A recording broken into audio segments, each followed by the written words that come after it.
Hey everyone, it's Mike, Rocky Ridge Kennel and Loft.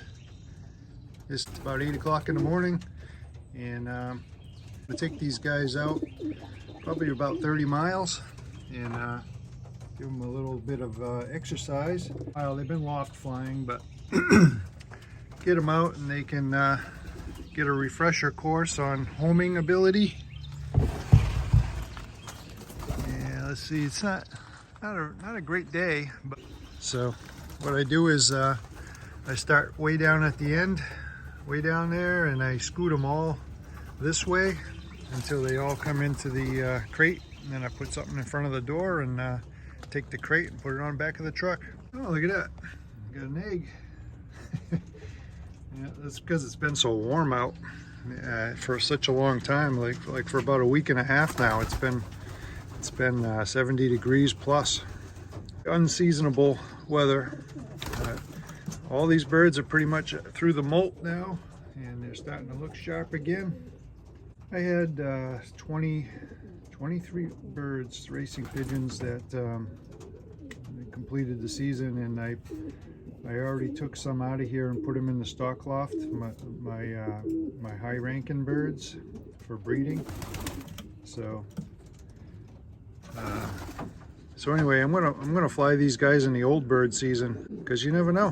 They may not have done the best on the young bird, but as they mature, they could probably really catch on now. So I've decided not to take the birds out on a toss. The cloud cover keeps getting thicker. But I have my young bird, late hatch birds out flying. They're flying fast. There's one young one in there that's only flown with the flock about 4 times, and apparently it has the strength now to keep up with the flock, which is real nice. I knew the reason why I bred his parents is because I knew it would be an exceptional bird, and it's showing me that it is already. When they get right out there, as soon as they can fly and they start going from the house to the loft and that kind of stuff, it's nice to see. It's those type of birds that make good racing pigeons. They're having a great time there. Like I said, they're moving right along. They're at a fast pace today. They could have possibly seen a hawk. They have been attacked before, but it's been over a month since that's happened. Just gonna keep flying them every day until they're ranging off for an hour or so, and then I'll start bringing them on the road, mainly for fun. I ran out of bands, leg bands, because the AU doesn't know how to order leg bands, and they only order once for some reason. It was very disappointing because most of those birds don't have AU leg bands on them. Only a few do. I'm going to fly them anyway and enjoy them. Yeah, moving right along. About one of those birds is actually going to lay an egg today. It already has one egg on the floor, so most likely it'll lay another one. This is skipped a day yesterday and today, but it doesn't seem to affect the flying ability when they're going to lay an egg. I had to stop giving them corn because it's been so warm out here, and they always fly a lot better without the corn weighing them down anyway. But I do like to supplement the corn when it gets to freezing temperatures, just because it stays with them longer and keeps them warm. I'll film them when they come down. While we wait, I'll show my Birmingham roller pigeons. These have been out here for about a week now. They're all such good performance rollers that I think I'm going to fly them for a while, because the hawks haven't been here for at least a month. So they're real good rollers, all of these. That's the only reason I have them, because I never flew old birds. I have a feeling if they're fed right, they should roll just fine. I love that, the color of that red one.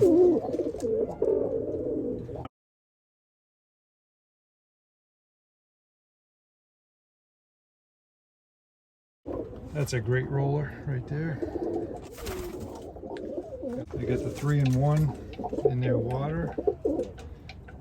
It's going to be in there for another couple days. So that'll get them rolling good too when they're all free from internal parasites. They don't have any coccidiosis or canker, which I never had a bird with canker anyways. I don't really know what it is, but I hear it's bad. I don't really know what coccidiosis is either, but something about their droppings aren't firm or something, but I don't think I've ever had that problem either. So it's good to worm them. I also use the moxidextrin as a wormer. I just started doing that recently, and from what I've heard, that's supposed to help more than anything. I have about an equal number of cocks and hens in here. In late spring, early summer, I'll probably put them all together and get a whole bunch.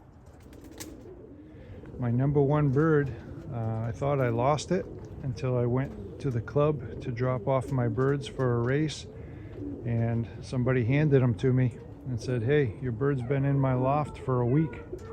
Here he is." And I was going to put him right back in the race, but my wife said, no, take him home. He's got to be retrained. And so I did that, and it turned out to be my number one bird. He never went way up in Spartanburg again. It was just a one-time deal, and he learned his lesson and became my best bird. So these guys have been up for, I don't know, 40 minutes or so, and they're going strong.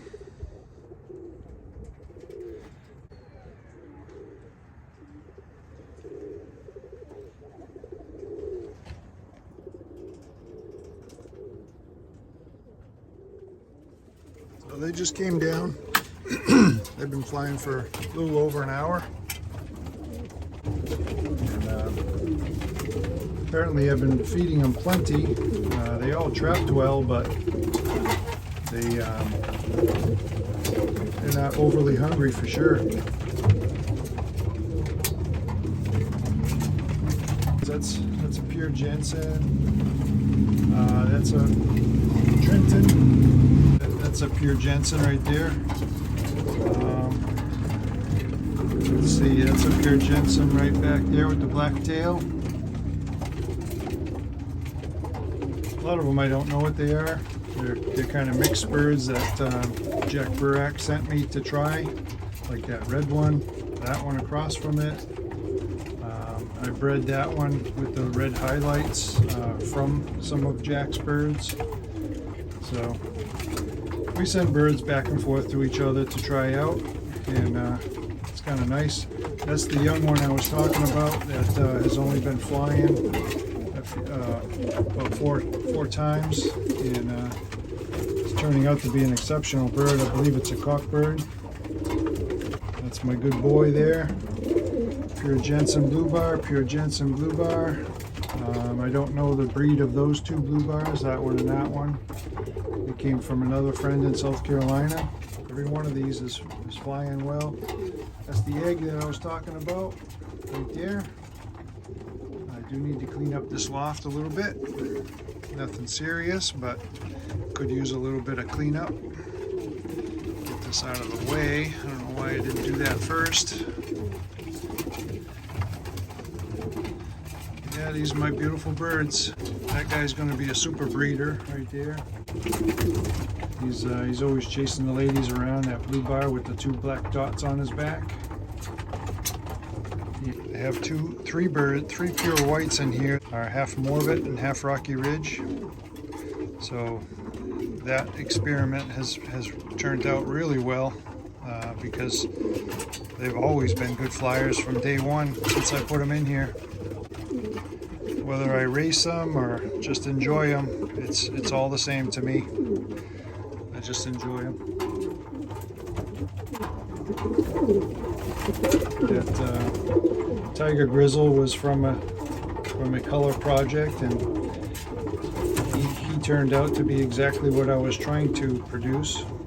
That's his nest mate right there. And the other two I sent to a friend. One was a grizzle and one was a pure black. Now if I take that one and breed it back to a pure white or a pure black, I think I'll probably get some interesting babies from it. I'll be trying that later on because that's the reason I have it. Although it would make a good racing pigeon because it's always been an exceptional flyer. And it's been chased off by hawks many times and always comes back. So, good bird.